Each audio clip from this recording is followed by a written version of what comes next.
So this is the second time I've turned this wash on. It's not working.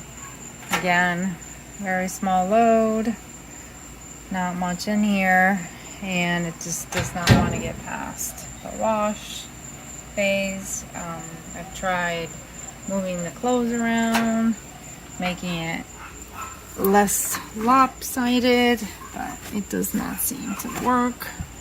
Now I have to basically turn it off.